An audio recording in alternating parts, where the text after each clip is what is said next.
Bismillahirrahmanirrahim. Assalamualaikum warahmatullahi wabarakatuh. Manifestasi ketakutan. Ya ada yang kelihatan, ada yang enggak. Cuma dalam dirimu yang merasa takut itu biasanya muncul hal-hal itu. Yang pertama tension. Tension itu tegang. Kalau kamu takut kan terus tegang, kadang-kadang deg-degan. Nonton film horor aja kamu bolak-balik tegang, teriak-teriak, itu kan deg-degan. Padahal kamu tahu itu cuma film. Nonton film horor direwangi merem segala, takut melihat hantunya. Loh ya jangan nonton film horor. Masa takut lihat hantu kok nonton film horor. Orang takut itu tension. Jadi mengalami ketegangan dalam dirinya. Biasanya berkeringat dingin, jantungnya berdebar-debar, itu tension. Kemudian yang kedua, ragu-ragu, doubt. Ini maju apa mundur, dilanjutkan apa berhenti saja, itu kan ragu-ragu. Itu biasanya orang yang ada yang dikhawatirkan. Enaknya saya ngapain ya, kok ragu-ragu ya mau ke situ. Keraguanmu itu menunjukkan ada yang kamu takuti. Mau saya tembak apa tidak ini? Kok nek tak tembak pasti kamu takut. Kenapa kamu ragu-ragu? Takut ditolak, atau takut dimarahi, takut dianggap tidak tahu diri. Itu kan ada keraguan menunjukkan sebenarnya kamu sedang takut. Terus anxiety and worry, cemas dan worry ya takut. Worry itu takut atas dasar kognisi. Jadi takut yang ada rasionya, ada alasannya, itu worry. Kalau anxiety itu kebalikannya, cemas saja, kadang-kadang tidak rasional. Itu anxiety. Makanya ada penyakit namanya anxiety disorder. Anxiety disorder itu gangguan kecemasan. Misalnya kalian tiap hari dengar orang kena stroke, dengar orang sakit jantung misalnya, tiba-tiba kamu pusing terus, waduh, jangan-jangan stroke ini, wah jangan-jangan, itu anxiety disorder. Waduh ini jantung ini deg-deg, akhirnya kamu ke UGD, dokternya bingung, kok ke UGD tidak apa-apa mas, cukup dengan Paramek beres sampean. Misalnya, justru nanti penyakitnya jadinya ya anxiety disorder itu, kamu harus ke psikiater kalau gitu terus-terusan, cemas terus. Kamu gatel aja, wah jangan-jangan kanker kulit ini, wah, apa, kamu lebih-lebihkan, itu gejala kecemasan. Oke, kalau kamu ngalami kayak gini harus ke psikiater. Itu harus disembuhkan. Yang kena bagian tertentu dari otakmu, jadi opo-opo di generalisir, didramatisir seolah-olah kamu parah. Terus Suspicion itu curiga terus. Jadi kalau ada orang kok nuduh terus, curiga terus, jangan-jangan itu biasanya ada yang dia takuti. Just tinggal kamu cermati aja yang ditakuti apa. Orang yang suudzon terus, itu biasanya ada yang dia takuti dari yang disuudzoni. Kamu pakai bajuku ya, kamu pakai sabunku ya, kamu pakai sikatku ya, itu kan curiga. Tuh, pasti ada yang dia khawatiri. Mungkin kalau khawatir kalau sabunnya dipakai, tak buang aja daripada sisamu misalnya. Itu kan ada yang ditakuti. Jadi suspicion. Termasuk yang kedua agitation. Agitation itu menghasut, mengacaukan. Orang yang takut itu kan sok-sok bikin kacau. Yang lain tenang-tenang, dia jangan ke situ, jangan ke situ. Hati-hati di sana ada penghuninya. Nah itu agitasi namanya. Contoh paling gampang itu. Oke, terus paranoid. Ya kalian menyebutnya parno. Paranoid itu takut yang tidak ada alasannya, tidak berdasar. Jadi mentang-mentang tetangganya misalnya sakit diabetes, dia minum teh manis saja, saya nggak manis-manis lagi sekarang, parno. Nanti makan apa dikit ada manisnya, waduh ini diabetes ini mesti. Nah, itu namanya parno. Terus malu biasanya. Embarrassment itu malu atas sesuatu yang sudah terjadi.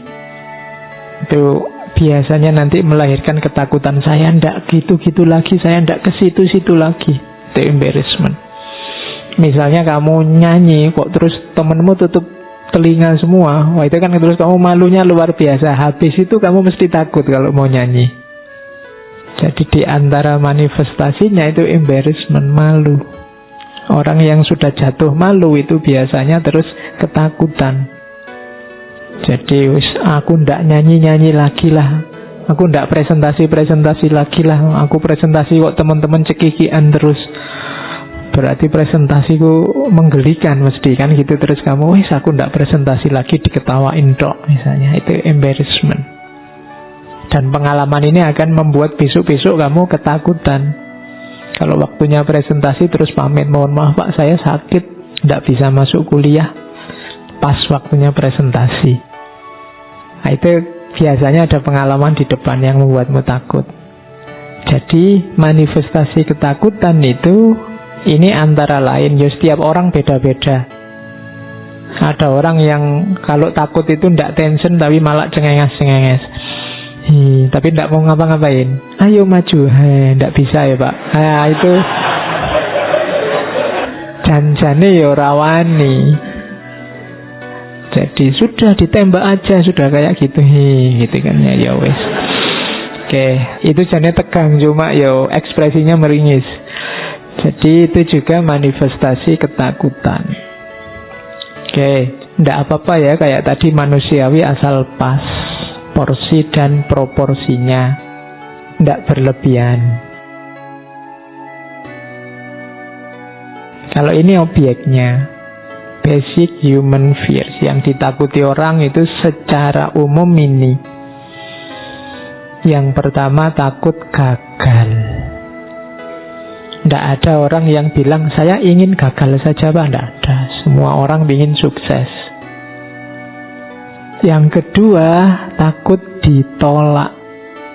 Ditolak ya tidak cuma urusan nembak pasangan ya, banyak macam-macam ditolak itu. Ditolak itu tidak diterima.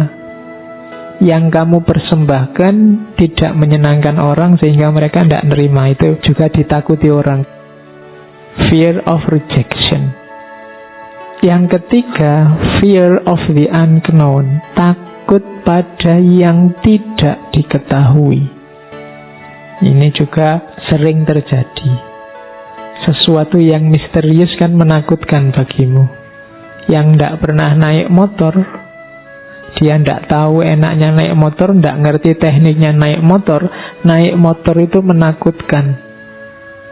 The unknown, yang dia tidak tahu itu menakutkan. Tidak enak ya jadi artis, apa-apa diberitakan. Nah itu kan kamu tidak tahu, wong artisnya menikmati kok. Terus loh iya kan, dia apa saja dapat sekarang, tidak perlu capek-capek viral. Jadi yo viralnya dapat, uangnya dapat, enaknya dapat. Nah. Oke, yang capek kan kamu. Kamu sekarang capek-capek bikin meme, capek-capek bikin poster, capek-capek tentang itu. Fear of the unknown, itu kan dunia gaib bagimu. Of the unknown, wilayah-wilayah gaib itu. Kadang-kadang perilaku orang di dunia yang berbeda denganmu kan tidak masuk akalmu, dan kamu takut ke sana. Kamu nggak bayangkan sumpek ya jadi presiden itu, karena kamu nggak tahu, maka harus kamu takut. Nggak enak ya jadi ulama itu, loh kamu nggak tahu, jadi ya ulama nanti tahu. Fear of the unknown. Orang itu biasanya takut pada sesuatu yang belum dia pahami. Kalau yang ini nggak perlu saya jelaskan.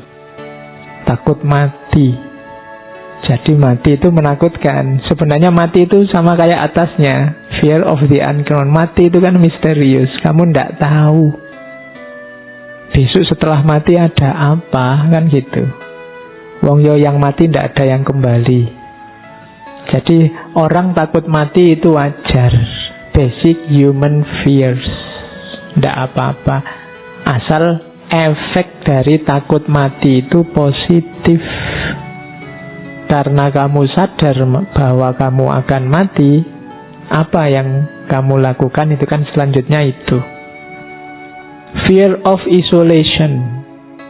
Tidak punya teman, sendirian, terasing, itu orang juga takut. Semenyendiri-menyendirinya orang, dia tetap butuh orang lain. Sendiri 100% itu tidak mungkin. Kalau tidak percaya, kamu yang merasa saya introvert loh Pak, tidak butuh orang lain, tinggallah di hutan, kamu ya stres. Tidak bisa, orang butuh orang lain. Dia takut kalau tidak ada siapapun.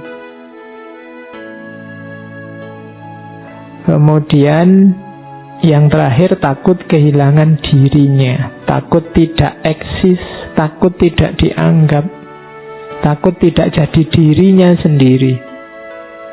Nah ini fear of loss of self, kehilangan diri, kehilangan kesadaran hidup, atau menjalani hidup yang tidak bermakna. Itu orang takut. Kamu ada atau tidak, aku tidak peduli. Itu orang tidak mau digituin. Orang takut kehilangan dirinya. Ini basic human fears. Ini dasar yang orang pasti takut menghadapi ini, meskipun formatnya beda-beda.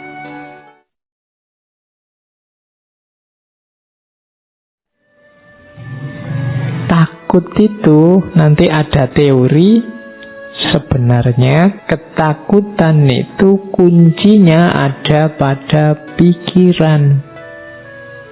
Akarnya rasa takut itu ada dalam pikiran kita. Takut itu kan ketika ada sesuatu yang kamu pastikan dia membahayakanmu, sehingga harus kamu hindari jauh-jauh. Kamu menganggap bahwa sesuatu itu sangat berpengaruh dalam hidupmu, bisa mengganggumu. Nah itu kan adanya dalam pikiran. Kamu takut tidak punya uang. Kenapa? Karena menurutmu uang itu sangat penting. Kamu takut tidak punya pekerjaan, karena menurutmu pekerjaan itu mutlak. Karir yang sesuai yang kamu inginkan itu harus. Kamu takut, apalagi macam-macam, mungkin termasuk pasangan.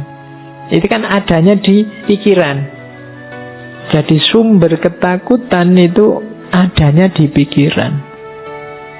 Padahal kalau versi Buddhisme, segala sesuatu itu sebenarnya hakikatnya netral. Kalau pakai bahasa Buddhisme, dia kosong.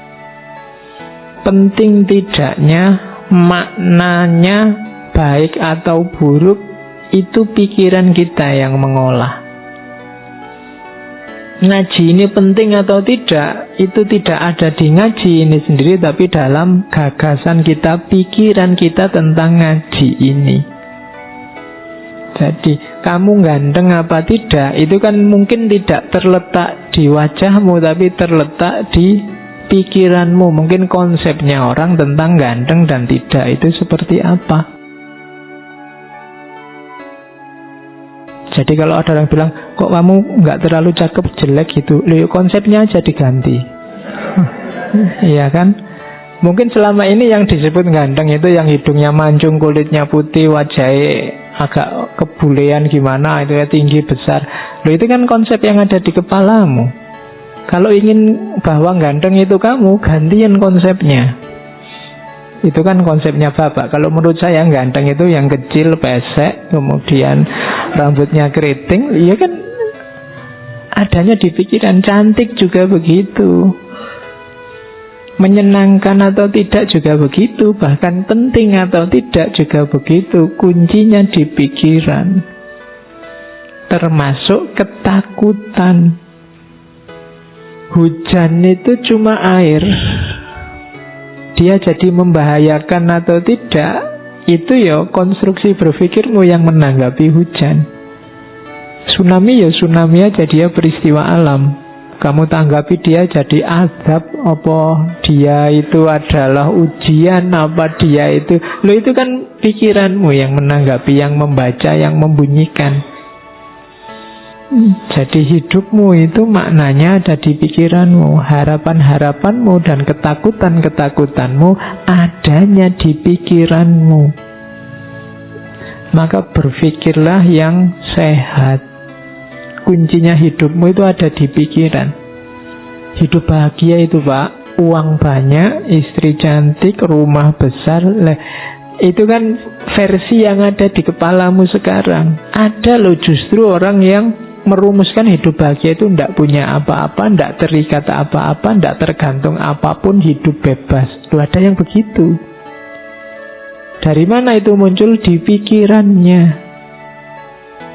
Jadi termasuk rasa takut itu kuncinya ada di berpikir. Kalau kamu berpikirnya salah, ya lahirlah ketakutan-ketakutan yang tidak rasional tadi.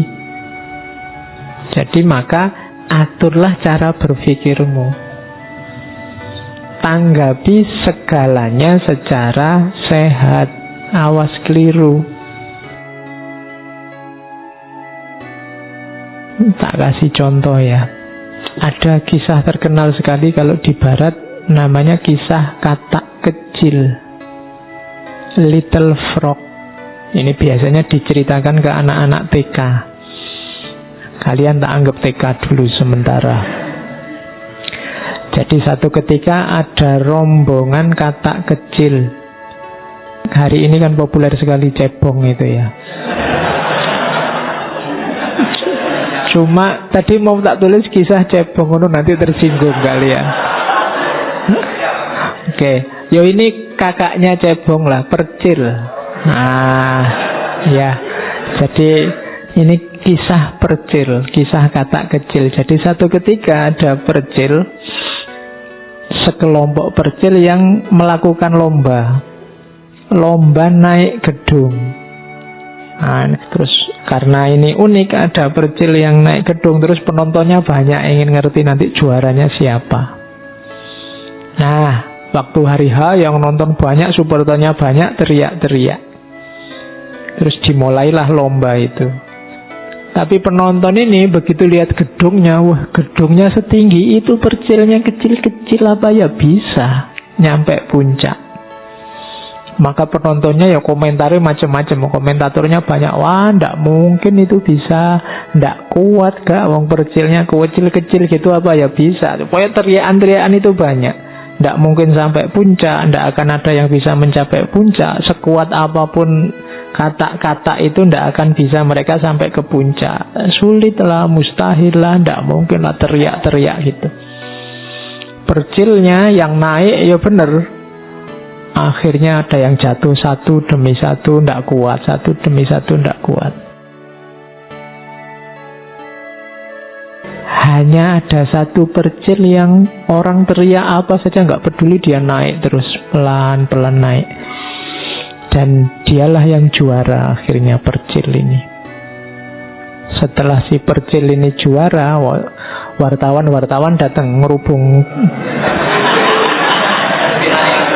Ya, ngerubung Percil ini, maunya diwawancara, gimana kok bisa menang, kiatnya apa, anunya apa. Tapi diwawancara Percilnya diam aja, cuma tolah-toleh aja.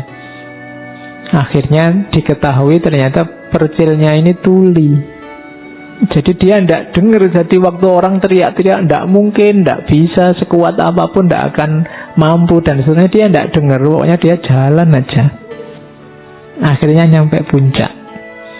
Bandingkan dengan tadi Percil yang pikirannya terganggu oleh banyak suara dari luar. Nah, ambil pelajaran sendiri dari cerita ini, bagaimana pikiranmu menentukan langkahmu. Pikiran-pikiran yang terganggu oleh macam-macam tadi ya merasuk. Kalau isinya rusak-rusak dan jelek-jelek, ya efeknya dalam dirimu juga jelek. Maka pinter-pinterlah apa yang harus kamu masukkan, apa yang jangan masuk dalam dirimu, karena menentukan isi pikiranmu. Ketika orang banyak ngomong mustahil, ndak mungkin, wah sekuat apapun kamu ndak akan nyampe. Itu kan pelan-pelan muncul keraguan. Apa ya aku bisa, kok orang-orang bilangnya begitu, apa ya aku mampu. Akhirnya yang juara yang ndak dengar apa-apa. Nah, hari ini kan kamu dengar macam-macam, baca macam-macam, banyak, pikiranmu mesti kacau. Kamu tidak tahu mana yang baik, mana yang buruk, mana yang asli, mana yang palsu. Hari ini kenapa terlalu banyak yang masuk? Latihanlah jadi tuli sedikit-sedikit. Oke, jadi ini untuk ilustrasi bagaimana kuncinya sebenarnya ada dalam pikiran, harapan-harapanmu, ketakutan-ketakutanmu. Oke, saya akhiri sekian, kurang lebihnya mohon maaf. Wallahul muwaffiq, wallahu a'lam bishawab. Wassalamualaikum warahmatullahi wabarakatuh.